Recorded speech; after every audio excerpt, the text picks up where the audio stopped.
Hi everyone, it's Dr. Chris Papadopoulos, the founder of the London Autism Group charity here with a quick message before we dive into today's episode with Simeon and Sophia as usual. I'm really proud to share that my new book, Voices of Neurodiversity, an Inclusive Encyclopedia, is now out. It's the first A to Z of its kind, featuring nearly 400 key terms related to neurodiversity, including many new ideas and concepts you may not have come across before. But what makes the book truly special is that it includes many powerful stories from 12 incredible neurodivergent contributors from around the world, offering deep personal insight alongside the facts and definitions that I provide. So whether you're neurodivergent, a parent, a professional, an educator, or any of those combinations, or you're just curious to learn more, this book is for you. You can get a copy now from Amazon and most bookshops by searching for Voices of Neurodiversity, or if you order directly from Routledge, you can get 20% off using the code 25AFLY3.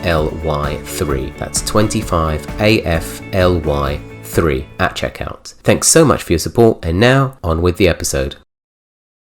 And we are back, ladies and gentlemen, for another episode of the Autism Podcast. Welcome, everyone. Hopefully, everyone is doing well today. Before we get started with the podcast, be sure to check out our website, www.londonautismgroupcharity.org, where you can find exclusive information about our services like becoming a volunteer and about our community cafes that are hosted all across London that are hosted by the founders, James and Chris, where you can just come in, have a tea or coffee and talk amongst other autistic people. And if you're autistic, it just provides a safe space where you can just be yourself. If you're not autistic and you want to learn more about autism, there's plenty of people, whether it's the founders, James and Chris, or the volunteers that volunteer for the charity, and other autistic people that just come in. It's totally free. You don't have to pay anything. You don't have to apply to join or anything like that. You can literally just come in and just be yourself and find out everything you want to know about autism. Is a completely safe space. But anyway, onward with the show and onward to introducing our guest today, which is David Devine. He is a lead Oliver McGowan trainer for a company called Dynamic Training. He is a former guest lecturer for nursing students where he teaches them about autism alongside being a public speaker for autism. Welcome, David, to the show. It's great to have you on. Hi, it's great to be here. Thanks so much for having me on. And of course, we also have my co-host with us today, Dr. Sophia Christophe, who is someone who, it's not the Autism Podcast without her. So welcome, Sophia. How's it going? Thanks, Damian. Looking forward to today's episode. I've actually worked alongside David before, so it's been really good to have him on the show and to hear more about his story. So, David, thank you for joining us today on this episode. If you wouldn't mind telling us a little bit about your background, your autism diagnosis, and your experiences around that so the audience can get to know you a bit better. Sure, absolutely. So it was quite funny when you asked me to come along to this. I suddenly thought, when exactly was I diagnosed? And I madly kind of ran around the house looking for my diagnostic report, and I actually can't find it. I was diagnosed roughly 10 years ago-ish, something like that. I have a real problem with longitudinal time. Everything to me happened either 5 or 10 years ago, and I always pick the one that just seems the most appropriate at the time. But I guess at the time, I was working in psychiatric nursing, and I'd always known from a very early age that I was very, very different. Interestingly, I got a diagnosis when I was about 8 years old of dyslexia, which is kind of interesting. I guess for the audience, I'm 52 years old, which means the relevance of that is that in the UK at the time, autism was not a diagnosis. It didn't actually exist in the UK at that time. Consequently, the people diagnosing me kind of came up with the closest related thing at the time, which was dyslexia. I'm pretty sure I'm not dyslexic.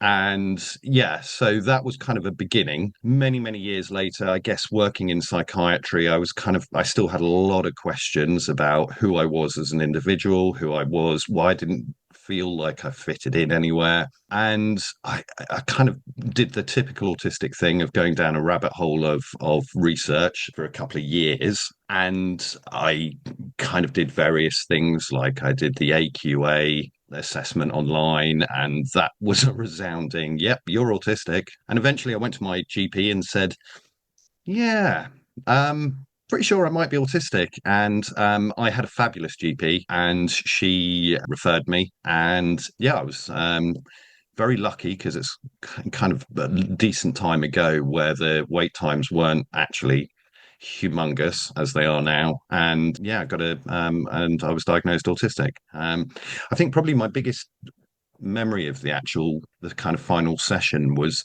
the person diagnosing me standing up and holding out his hand and shaking my hand and saying, congratulations, you're autistic. And it was such a bizarre statement, and I kind of walked out of the room a little bit confused. I rang my brother, who is neurotypical, and the first thing he said is, okay, should we fly to Vegas? Which was kind of something I think that, we're going to touch on later, actually, because it was a really interesting comment from him. He meant it very nicely, but it was looking back on it now, and he would never say something like that now, but at the time it was kind of funny. And it's obviously a reference to the film Rain Man. But yeah, so that's kind of my journey to diagnosis. Yeah, that's really interesting, especially the comment about congratulations, you're autistic. Mm. I think that's something that I would have really appreciate now, as an autistic person, for somebody to say, "Oh, you know what, you're autistic," and that's fine. But I think when you're just being diagnosed and it's brand new to you, I guess that could be quite a confusing statement. I kind of had the opposite experience of that. I was told, yes, you're autistic, there's no support, here's some leaflets, and goodbye, off you go. Yeah. Oh, they still opened the front. That they still opened the door and said goodbye. Yeah. um, But I guess actually, what's definitely worth noting is that the person that diagnosed me was a fellow neurodivergent. He actually had ADHD. He wasn't autistic, but he had he had a diagnosis of ADHD. And so I think there was kind of, and I think this links massively into what we're going to be talking about. There was a kind of shared understanding, and actually looking back on it, it was an incredibly empowering statement. But at the time, I'm not sure it felt like that, if I'm honest. Yeah, I think that's really important to mention as well, that the person was also neurodivergent, and it kind of follows on nicely from the conversation we had with a previous guest yesterday, which will be the last episode.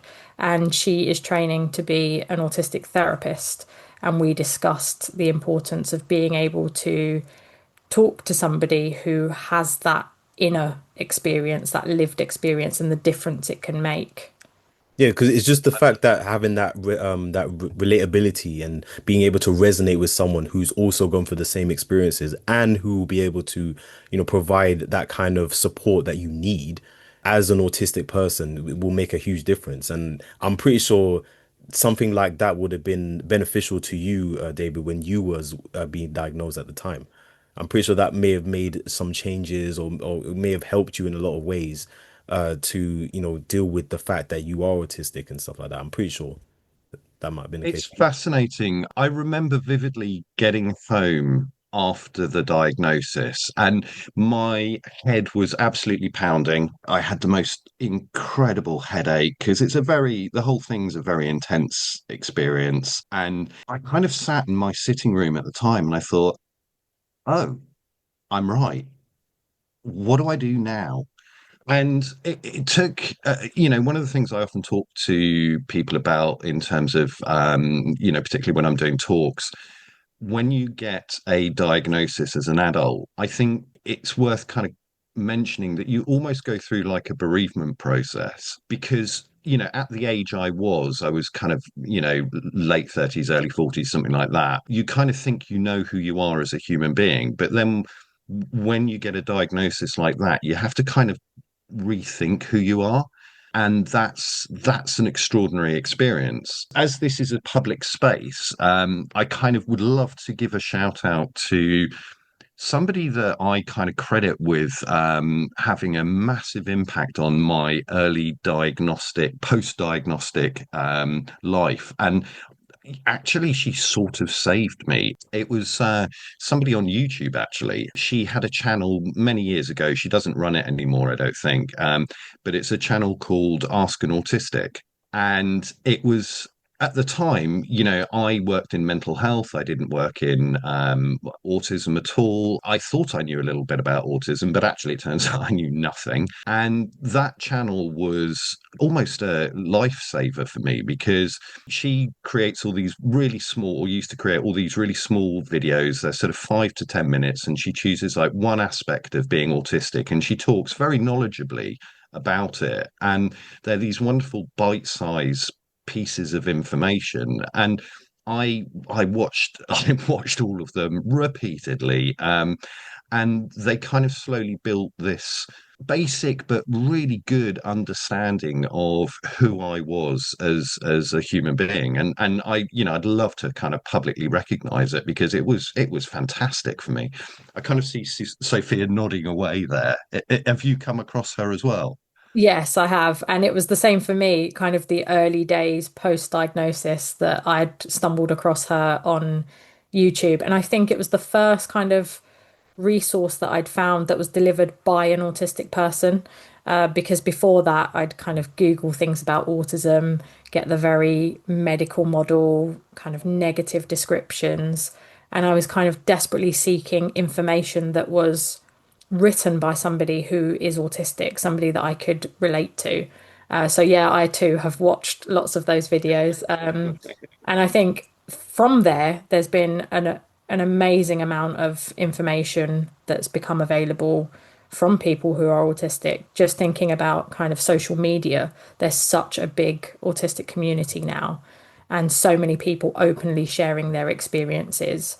So I think we've come a long way for in terms of being able to have access to kind of good information. Yeah, just Absolutely. yeah, exactly. Just Sorry, the go on, fact that Simeon. yeah, that's fine. I was gonna say, so it's just the fact that as well, the amount of information that has, skyrocketed since these YouTubers and other social media influencers have come out with their own experiences is 100% made a huge difference, just like what Severe was saying, that to autistic people who have just been diagnosed, for example, and having the door just opened up like what you experienced back in the day. And it's especially because they don't have that information when they get that diagnosis. So you can just imagine the confusion that they must have. I mean, we've had guests on the show who's mentioned those exact same things when they got diagnosed in the 90s or got diagnosed, like for example when you got diagnosed, Sophia, it was like 16, I believe, was it? Yeah, I was 16, so back in 2012. Yeah, so even for me, when I was 14 at the time when I got diagnosed, and this was in 2007, I believe. Yeah, so I didn't have that information. My parents definitely didn't have that information, and I'm thinking, imagine for us two, especially who got diagnosed when we were teenagers. Imagine we had that same information that we have now when back then when we got diagnosed. We wouldn't have had those problems that we did. And I think that's actually such an incredibly important point that we make. I mean, one of the things I talk about a lot, I teach doctors and nurses, and one of the things I talk about a lot is the importance of early diagnosis. Um, and it's not from the perspective of getting support, because let's be honest, we're not, there isn't support really out there. What it's about is actually that young person going on a journey of discovery of selfhood. I, as a late diagnosed adult, I would say, and it's probably something we'll talk about later, but I would say that I had a disproportionate amount of trauma based on the fact that I didn't have access to understanding of who I was as a human being. And I think that's such a powerful concept.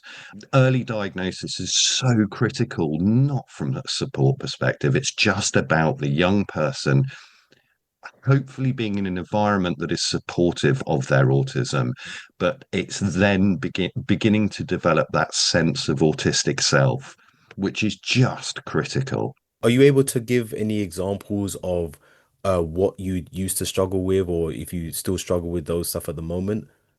It's that classic kind of example in terms of the autistic experience of feeling like the person who's been dropped on a planet who, everyone around you looks the same. They use the same words that you use, but none of it makes any sense. I was teaching in London yesterday, and I was kind of talking to the group about, autistic mirroring, this concept that particularly young people, very young, and young children in general, will copy behaviors from often adults around them because they're desperately attempting to communicate in a way that the people that they think are important to them are communicating. And, it's why so very often, as very young autistic people comment that, we sound way older than our years. And it's just because we're copying the adults around us. And from an incredibly early age, my parents had lots and lots of, I'm a child of the 70s and therefore a child of lots of dinner parties and things like that. But, in those days, actually, you would often have the large table with all the adults and then a separate table with all the children. But I was always at the adult table. I was never at the children's table because I talked like the adults. And it was because I was desperately trying to fit in. And I think, that kind of follows a pattern throughout my life where I've always been, pre-diagnosis, I've always been desperately trying to fit into a neurotypical world because I had no knowledge as to why I was different. I'd been diagnosed with dyslexia, but that kind of didn't qualify why I felt so alienated from everybody around me. So I would say, without a shadow of a doubt, the biggest issue I've had, I mean, there have been lots of things that I've had to kind of get my head around post-diagnosis, which actually has been a fabulously exciting and wonderful journey. But there are issues in the sense that without the diagnosis, I didn't understand why I didn't fit in. And so I would say I had huge amounts of self-confidence knocked out of me because I couldn't engage on a social level, or I could for a while, and then the mask would slip and it would all go horribly wrong. So, it's kind of a life of fractured relationships. And that has an enormous knock-on impact on your confidence, and it has an enormous impact on, your trauma response. I think one of the things that I often talk to groups about is, the kind of classic PTSD model of trauma, which is very much based on a singular event, whereas I kind of often talk about micro trauma. And the autistic experience is very much about a cumulative daily impact of tiny, tiny bits of not fitting in. But the cumulative impact of that over years is huge. And in fact, there's an awful lot of research going into this at the moment. And it's, looking at different models of, we have to completely rethink the model of trauma from an autistic perspective. I don't think it's limited to autism, if I'm honest. But, we're talking about autism today. So let's focus on that. But I think it's that knock-on impact in terms of your self-confidence. It took me a very long time to feel comfortable in my own skin. And that was kind of that was quite a few years post-diagnosis, I would say. Yeah, that's something I'd like to ask you a bit more about, if you don't mind. So you Mm. mentioned the mask, and we often talk about masking in relation to autistic females, but clearly from your experience, you recognize that as a way of desperately trying to fit in, masking was something that you would do. So I'm interested to know what your experience with masking was like and whether you still feel that you mask to the same extent that you used to, or if now, kind of years post-diagnosis, you feel you can unmask more. I had a great conversation about this exact topic yesterday with somebody, and it's a really fascinating one. I think if you had asked me a year ago how self-aware of my autistic self am I think I would have said I'm very self-aware. Really interestingly, in particular delivering the Oliver McGowan training and actually having the privilege of spending a lot of time with a lot of fellow autistics, yourself included, I'm kind of questioning elements of my self-awareness, which I find really fascinating. I think I am significantly more unmasked now than I have ever been. Do I actually think I am wholly unmasked? No. I did think I was, but actually, I think I'm increasingly aware of the fact that I'm probably not. And one of the things I've been kind of doing a thought experiment about over the last sort of 3 or 4 months, interestingly, is actually how much awareness do I have in terms of what has become such an integral part of my survival mechanism, and therefore, you know, that term that we kind of hear bandied around a lot, high masking, how high masking am I? And how integral is that to my survival? And therefore, I'm almost unable to let that go. And I don't know, it'd be really interesting. I mean, you know me. I feel like I'm quite open in terms of when I'm teaching, I'm very open in terms of my autistic self.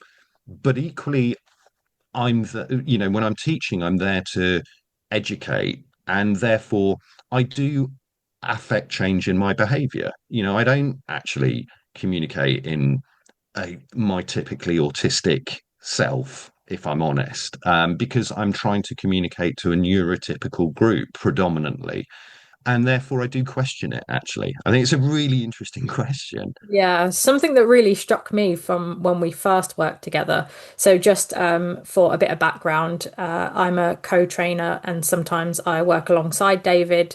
And the very first time we delivered training together, we had met previously on Zoom the evening before for about 10 minutes just to have a quick introduction. And that was as much as we knew about each other.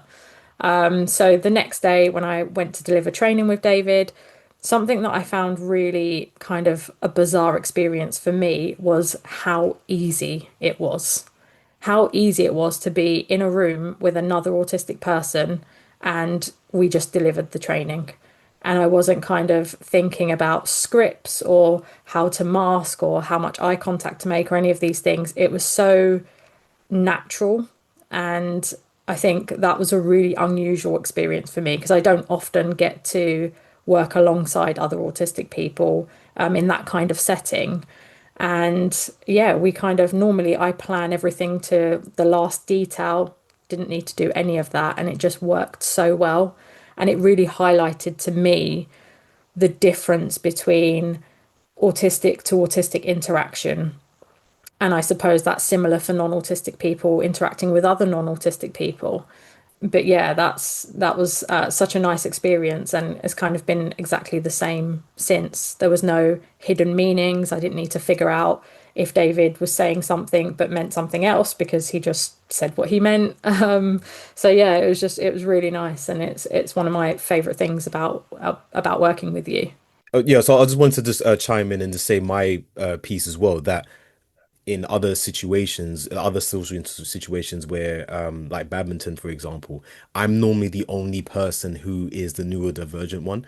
And just from what you were saying, Sophia, and what you were saying, David, that always having to kind of be this kind of persona in a way.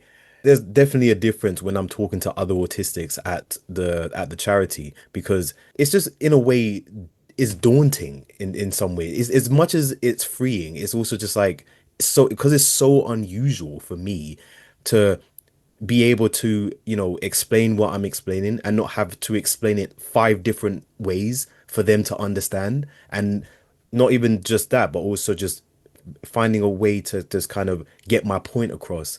And they understand it. It's not, it's like what Sophia was saying about not, there's no hidden meanings in what I'm saying, and them getting my point completely wrong and misinterpreting it as something else. They just get it. And I'm like, it's just something that is so freeing, but also so weird at the same time because I'm just not used to it. And this is where I believe this is a perfect segue into something that I really wanted to talk about ever since I knew you were coming on, because I know you've got quite a lot of knowledge on this. And it's something that I definitely want to talk about after how much it relates to me, which is Damian Milton's double empathy problem. So, would you mind just letting the audience know what that is and how it relates to a lot of autistic people around the world? It's funny, exactly what you were talking about there, Simeon, is I think the essence of it. It's about kind of cultural reciprocity almost. We have a shared understanding. I think, just to kind of give people context if they're not aware of Damian Milton's concept. So something that he came up with. Damian Milton is an academic at the Tizard Centre, and I think he's a lead lecturer there as well. He came up with the concept of the double empathy problem in 2012. And I think a lot of people really misunderstand it because of the word empathy in the title. And while he does talk about empathy, it's actually fundamentally about the breakdown in communication between autistic and non-autistic person. And it's the concept that autistic to autistic, we have a shared understanding, we have a shared life experience, and therefore there's a huge lack of breakdown in communication. Non-autistic to non-autistic person, there is a less breakdown of communication. Where the breakdown occurs is autistic to non-autistic. For me, what we were talking about earlier in terms of those struggles I had throughout my life growing up, they're fundamentally based on a breakdown in communication. I never felt like I fitted in. And, we've kind of already sort of linked it to trauma.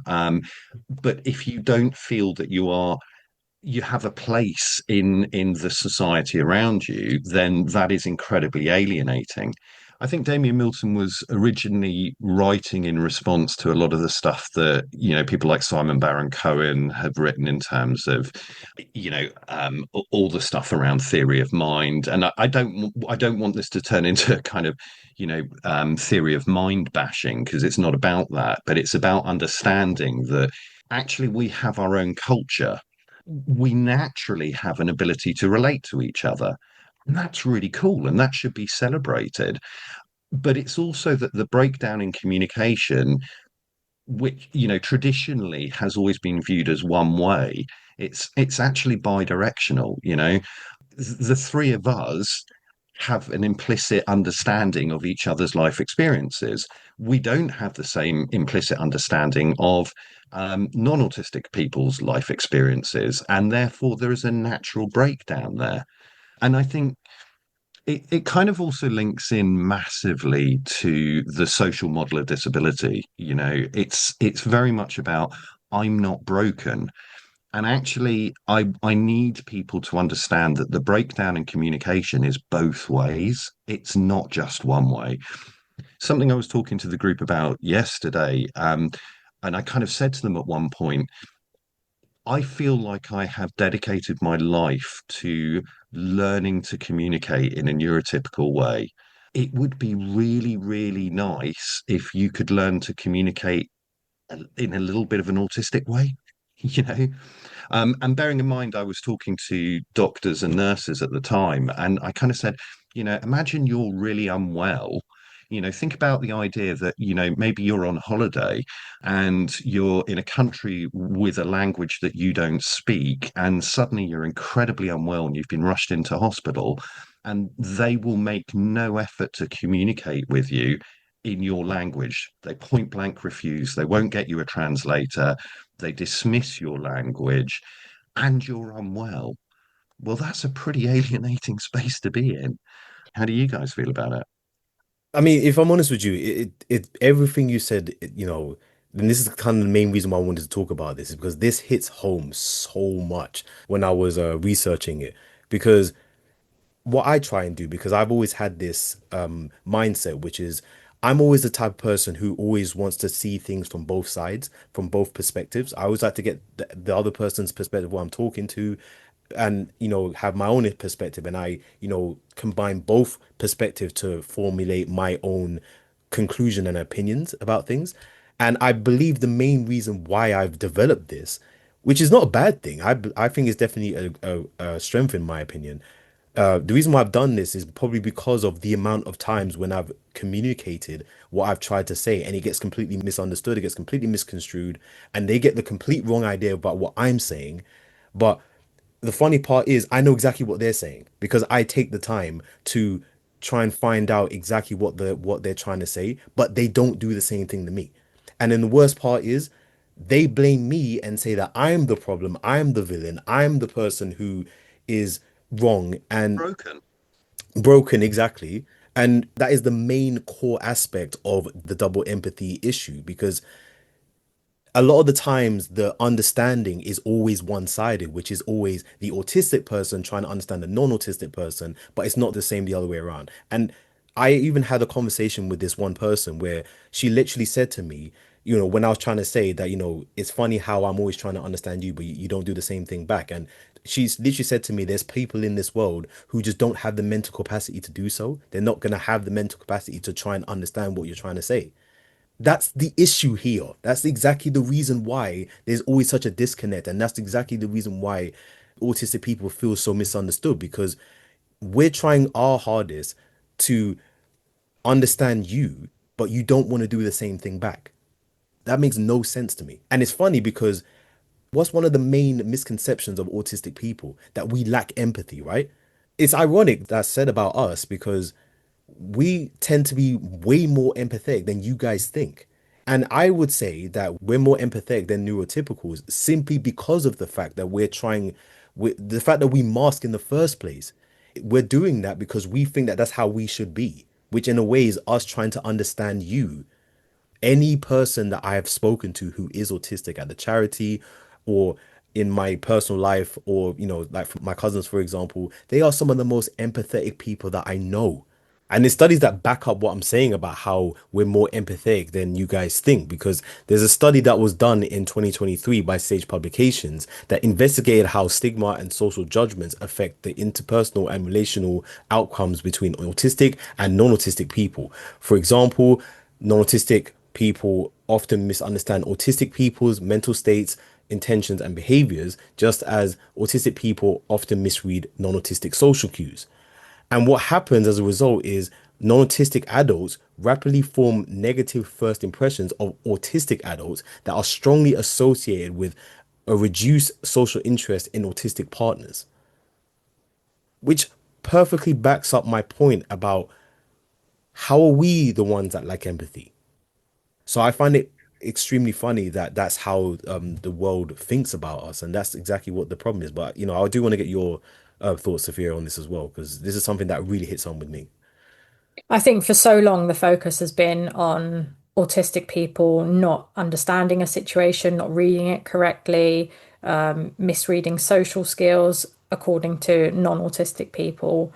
And it's never really been considered from the other way around. So, yes, autistic people may find it difficult to read non-autistic people, but actually, non-autistic people find it really hard to read us as well. And I think this is exactly where this idea of lack of empathy comes from. And I agree with you, it's not at all the case that autistic people lack empathy, but we don't necessarily show empathy in the same way that a non autistic person might. That doesn't mean we don't have it.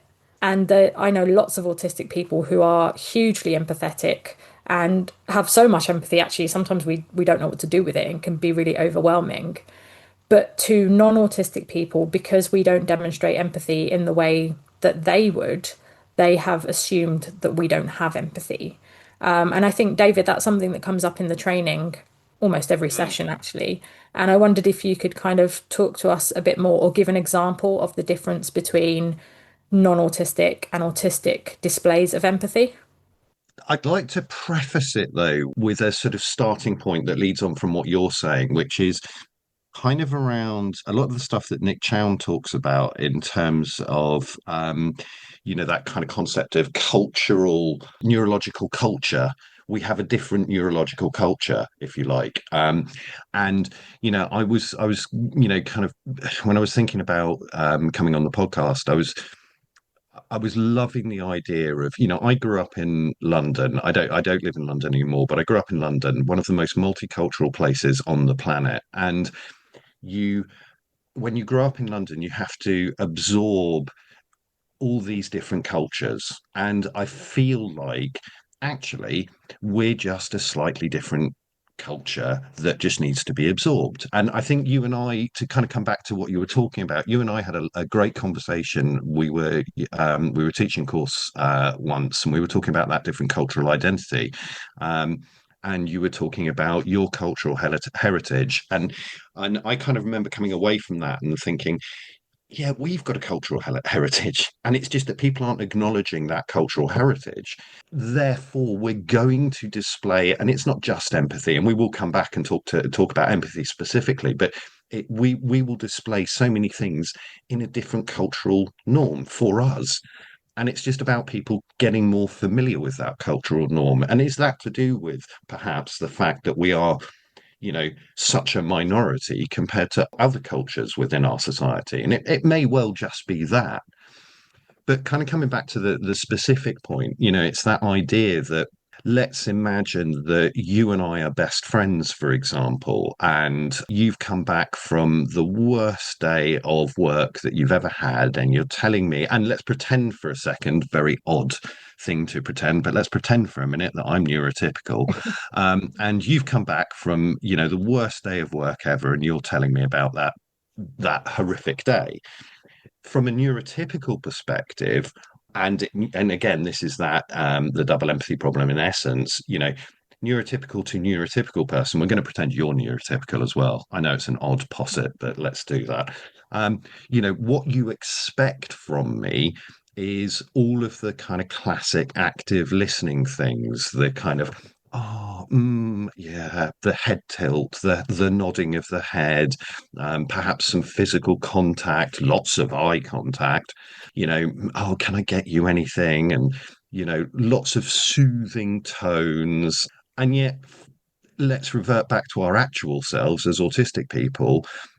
That doesn't feel empathetic. That feels kind of scripted and forced and really, frankly, quite peculiar. Whereas actually, if I was going to display empathy to you when you're telling me about that really horrific day, I'm probably going to say something more akin to, yeah, last week I had exactly the same experience. I had the worst day on earth. It was, exactly the same things happened to me, and it was absolutely awful. But to an external person listening to that, to an external neurotypical person listening to it, it sounds like I'm making it all about myself and it's all about me. And actually, it's not. It's what I'm demonstrating to you is a shared understanding. I know what you're talking about because I have experienced it. And it's that breakdown in communication that for many, many years, and it almost became essential from a diagnostic perspective of autism that you know you don't understand empathy. You literally are completely unempathetic because you're making it all about yourself, and it's almost pathologizing it. You know, to the three of us here, that kind of ooh touchy feely stuff feels quite weird. That Yeah, doesn't I feel like don't empathy. perceive that as empathy. I find that really hard because I think I'm always left wondering whether that person actually understands what my experience was. So when I speak to other autistic people and they share a similar situation, that's when I really feel like that person gets it. I don't ever perceive it as, oh, why are they making it all about themselves? Which perhaps may be how non-autistic people perceive it. For me, it's like I really feel there's a sense of connection there because that person has experienced this situation and they are sharing it with me. So And I yeah, think that word script is actually quite important because, like, when I hear, and don't get me wrong, I can do neurotypical empathy. it doesn't feel like empathy to me. I couldn't have worked in psychiatry for as long as I did without being able to do neurotypical empathy, but it doesn't actually have that meaning to me.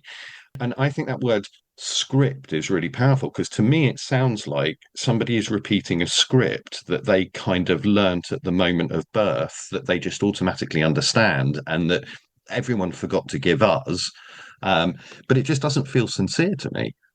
I like the idea of this cultural identity being accepted and validated. And I think a lot of the kind of new research that, finally the research being led by us autistics is kind of saying, this concept of lack of empathy is utterly insane. If anything, we're hyper empathetic. We just don't do it the way you do it. Yeah. Yeah, and there's nothing wrong with that. I think there's for so long it's been seen as not displaying empathy in the right way, when actually it's just displaying empathy in a different way. And there's lots of things that we do differently. I remember one of our training sessions where one of the delegates had pointed out how direct our communication was with each other. And I think you'd come up to me and you just said question, and then you launched into the question, and I answered your question, and that was the end of that interaction. And I remember the delegate in the front row thinking that that was like quite bizarre, And and a probably quite strange way. aggressive and probably quite, you know, blunt. Yeah, but between us, that style of interaction worked perfectly fine. You had a question, you told me you had a question, you asked me the question, and I answered it, and that's just It's how we communicate. sufficient. That's Yes, exactly exactly. it works. You just take out all the filler and all that sort of stuff. Yeah. And I don't know if you caught me smiling earlier when you started mentioning about the when you brought up your perspective. It to them it sounded like you're making it about them. I knew exactly you was going to say that. That's the reason why I smiled because one thing I've come to understand when it comes to how non-autistics view conversations and interactions and stuff, I've come to realize that they tend to care more about how something comes across externally versus how it's actually intended. And because of that, I do feel that autistic people get gaslighted by default in most cases because that was a perfect example that you mentioned about when someone's talking about their bad day and then you talk about a similar experience. It sounds like on the outside like you're making it about you, which makes the autistic person who, just remember, we think in black and white and we take things literally. So if someone says that to us, we're going to think that we're being selfish when that's not what we're doing. Even though we know what we're saying, we're trying to relate to you. We're trying to say that, hey, I resonate with what you're going through because I went through a similar experience. That is the intention. We're saying that we relate, but to the outside non-autistic person, they see that as we're just being self-centered, we're just being conceited and everything. And then there's going to be a lot of autistic people that will take that particular comment and start thinking maybe that's what I am doing, or maybe I'm just making it about me when that's not exactly that was not what we're trying to do. That was not the intention at all. And I kind of compare, like, for example, it's another thing you mentioned about culture as well, which is something I want to get into because I went to the Philippines in 2023. And one thing I noticed there was when it comes to, especially when it comes to when the Filipino people eat, they, a lot of the times they eat with, I've noticed they eat with their hands. They don't use knife and forks a lot of the time. And I didn't see that as weird or anything like that. I just saw that as, that's just how their culture is, and obviously the Filipinos aren't the only people who do this. I know the Indians do that. I know the Indonesians do that. But I know that there's a lot of Southeast Asian countries that eat with their hands. But obviously, me as a British person, we use knives and forks to eat. And I noticed anytime, whenever I was in a restaurant and they served me the food that I ordered, they gave me a knife and fork. And I purposely did not use them. And I wanted to eat like how the Filipinos eat. Because at the end of the day, I'm in their country. So I kind of want to do things the way that they do it and kind of get that perspective for myself. And here's the thing, I'm one person in a foreign country, and where I was as well, I was the only foreign person there a lot of the time. And I was able to do that. But I know for a fact that there'll be others that will go to that country and look at them and think, what's wrong with these people? How could they potentially eat with their hands? That's so disgusting. That's so dirty and everything. And they just want to judge and just feel like they're above you, so you're above them, when that's not the case, when it's just a different cultural aspect. And that's why sometimes I think to myself, in that situation, to the people who's listening to this that might think that, is that something that you would do? Is the exact same thing with what we're trying to say here when it comes to autistic people. Even when we're trying to explain our intentions for what we're actually saying, what we're actually trying to communicate, you still want to judge and expect us to think the way that you think, which is completely unfair and unrealistic as well. It's not going to happen. I think there's a couple of things there. I think I would really like the world to accept me as a person, as an autistic person, as a person who comes from the culture I come from, as a person who has the beliefs I have. We talk a lot in the autism training about the concept of intersectionality. Kimberly Crenshaw's wonderful concept, and it's fundamentally just actually about seeing a human being as a whole. I was thinking kind of before this podcast around, are we as a cultural group, i.e., us autistics, are we just culturally and at a point where we are now becoming a voice, and actually we're kind of almost like, I kind of struggle to say this, but almost like the civil rights movement in America in the 60s? Are we now actually at a point as a group of people where we're just saying, no, hang on a second, you need to respect us and you need to start making an attempt to understand us? Which is great if that is the case, but also I'm acutely conscious of, I don't ever want there to be a kind of scenario of us and them. It's, well, I think it's kind of intrinsically against our nature as autistic people, because that's an inherently conflict-ridden scenario. But I just want to be kind of accepted. My best friend is autistic, and I often joke with him about kind of like, we should go and set up our own country. Literally, we should just go and set up our own autistic country. The only problem is everyone would invade us because we're just so nice. It's, um, I'm really scared of this kind of, maybe it is a kind of sociological question of a developing culture. And I do see us as a developing culture. And it's that kind of spillover point where we're becoming bigger and bigger. And we now have to say, no, no, no, no, we're here and you have to accept us. And but then you get into these weird scenarios of kind of us and them, which I just don't. Ultimately, we're all just human beings. We just have a different neurology. My brain is wired differently from my brother's, for example, but I don't see my brother and I as a different species. Does that kind of make sense? I personally think that, because I remember, Sophia, you said this when it was just us two were talking on the podcast. I personally don't think that we necessarily need to kind of separate ourselves just because, most non-autistics don't understand us. I do believe that it is possible for non-autistics to understand. I would definitely say that it's probably in the minority at this point, but I definitely come across people who aren't autistic that are willing to listen, who are willing to understand who we are as people. And one of our previous guests that we had on was another example. He's not autistic, but he has a very good understanding of how autism works. And he is very empathetic for, the other side. Even though he may not understand what we're going through, it's definitely possible. I've seen it for myself.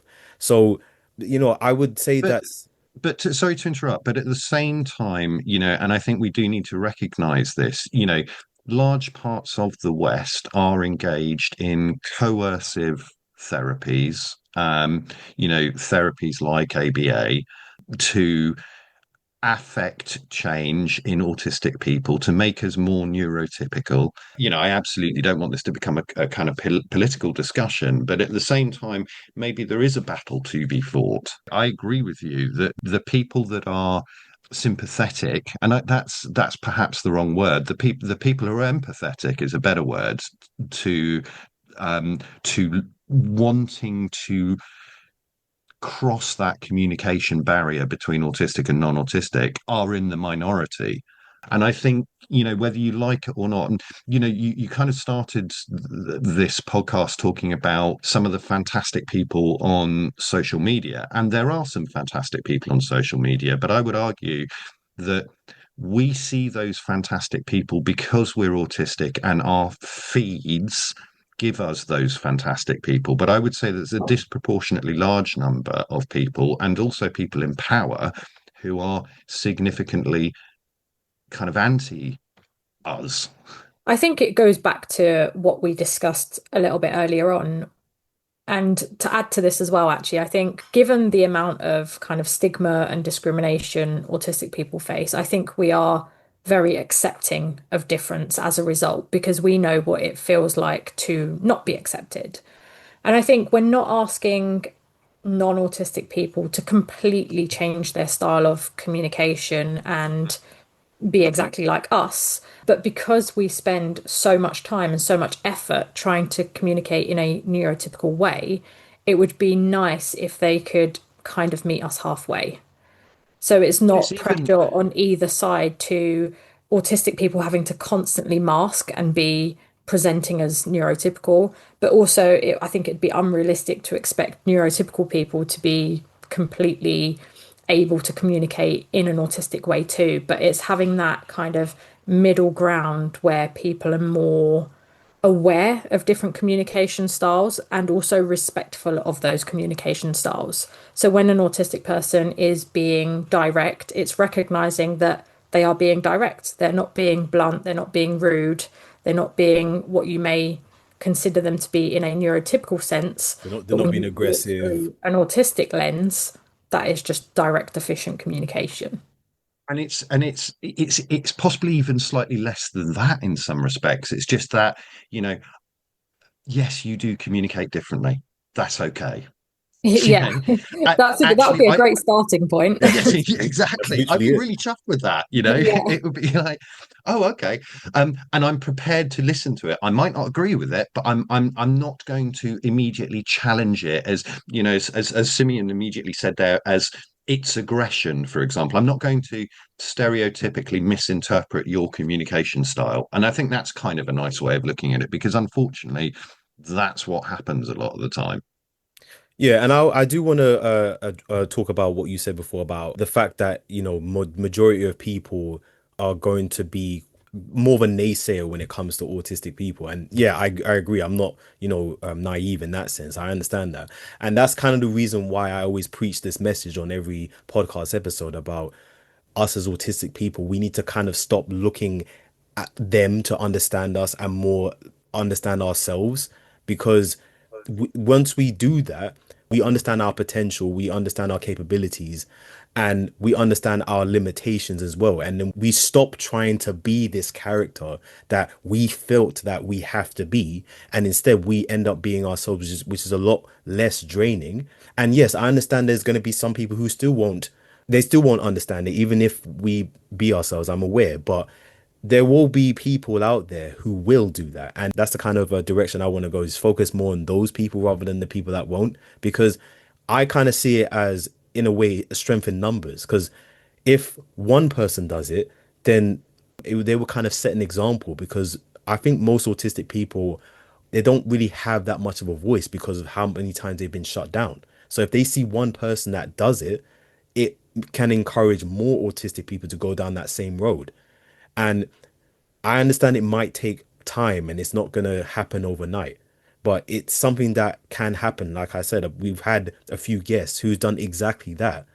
And we've had positive messages because of those people coming up. I remember I had a conversations about this particular guest at a one of the community cafes. He was actually inspired to, do the same thing because of this previous guest that we had on. And I'm just thinking to myself, imagine if more people have that mindset, more people who are autistic have that same mindset of, okay, I'm going to try and understand myself and, not look at them to understand us. It will kind of force them, I believe, if the more numbers we get, we will force the naysayers to think, you know what, maybe we should listen to them. Maybe we should try and understand that they have a different communication module. And that in itself will make big change. I know I it's not going to happen massively overnight. agree. I massively agree. While you were talking there, I was kind of getting really passionate there because this is why, for example, organisations like yours are actually so important. It's creating a space where autistic people can be autistic people and can have shared experiences, but actually can become a voice and an identity and that shared experience becomes incredibly important in kind of my day-to-day job role with dynamic training. I'm writing a lot of different courses at the moment, but one of them, and I find it a little frustrating that I have to write this course, but I'm writing a course for managers in the NHS about how to about understanding reasonable adjustments, but also why so many of their neurodivergent staff are hiding in the shadows, and why they need support. And I find it really upsetting that I have to write that course. And I think it's precisely about what you're talking about. I'm kind of spilling out into all neurodivergence now, which I don't think is necessarily a bad thing, but it's having that shared space and a shared understanding. Let's let's be honest. Traditionally, if you go back 10 years, there was never a cafe for autistic people to sit around and talk and share experiences in.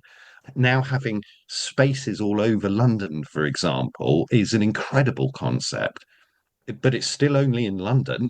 You know, I live out in Surrey, just outside of London. There isn't a single one that I know of in Surrey, you know, and so it's pockets. And but this is a great start. Let's not, I'm not dismissing it. It's an amazing start. I guess it's just about then how do we spread that word? How do we get more pockets? And the more pockets we have, and this kind of links back into what I was talking about in terms of maybe this is a sort of sociological question in terms of now we're becoming a voice. And that's a really, really positive thing. Maybe we're just at the edge of that transition into becoming more of a recognized voice. And that's exciting, I think. I think that's really positive and hugely exciting. Yeah, 100% agree. When you say, Sophia? Yeah, me too. I completely agree. And I also think it's really important for kind of the younger generation of autistic people to have autistic people that they can look up to, or not even look up to, actually, having Just autistic identify people, with. yeah, that represent them too. Because I think back to when I had my diagnosis at 16, if somebody said, oh, at some point in the future, you would be standing up and delivering training about autism to medical professionals, social care professionals, I never would have thought that was possible. But I also didn't Yeah. have any examples of other autistic people doing that. So it just seemed like that wasn't even an option. And I kind of reflect on that as well when we train together. And I think back to our kind of respective journeys and how when we first kind of found out that we were autistic or were exploring the idea that we might be autistic, the way we thought about autism or our understanding of autism then compared to what we stand up and deliver now is hugely different. So, yeah, I think being able to show other autistic people that actually you can do whatever you want to do, really. You can achieve all of these things. And there are many autistic people doing those same things, whether they are able to come out and say they're autistic, unfortunately, at the moment, is dependent on where they work or who they work with. But there are certainly autistic people in every field. And I hope as time goes on, more and more people will feel comfortable to come out and say, yes, I'm autistic. Like, one of the things that I think about as well as going to university is something that would have really helped me is knowing that a lecturer or somebody with a PhD or one of the academic staff was neurodivergent. And I don't doubt that there were not neurodivergent people in the university, but there were never any that said that they were neurodivergent. And as a very anxious student who felt completely kind of out of my depth transitioning to university and taking on this big challenge, knowing that there were neurodivergent people in my course or in our school would have made a huge difference to me because I would have been able to think well, they're neurodivergent and they're doing this, so maybe I can too. I just want to point out as well, because you mentioned about you being in psychology and having a PhD. That in itself is an inspiration to other autistic people that probably want to get into psychology. Because remember, like I just said, PhD, one of the highest certifications that you can get. And you managed to do that, and you are autistic as well. And I'm pretty sure there's probably a lot of people in your position who's thought to themselves, maybe I can't get to that point because I'm autistic. Well, not really. Here's an example right here.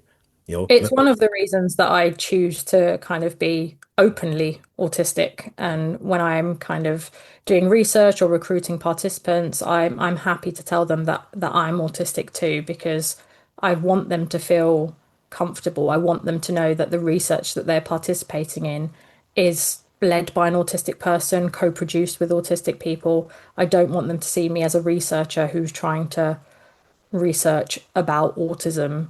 I want autistic people to be included every step of the way, and that's why it's important to me that they know that I'm autistic. And thankfully, lots more academics are now taking that same position too, and telling people that they're autistic. I think also though that actually, I would never see myself and would never label myself as a role model. But actually, just by age and kind of what I do, I guess in some respects, and exactly the same for you, and actually for all of us, just by being on this podcast, in many respects we possibly are, because it's that being able to identify with somebody. And I think that's actually just, I when I first started, doing talks and teaching, and it was because I wanted to make a difference. And I think that point about being out as autistic is actually hugely important. I am Autistic Dave, and I'm really proud to be Autistic Dave. And I think that is such an important message. And, the fact that we have a voice on this podcast, or, when I've done talks before, and, for us to represent our community, and it is a community, positively, is just critically important. And I actually think it is, we shouldn't dismiss that, and we shouldn't kind of shy away from it at the same time.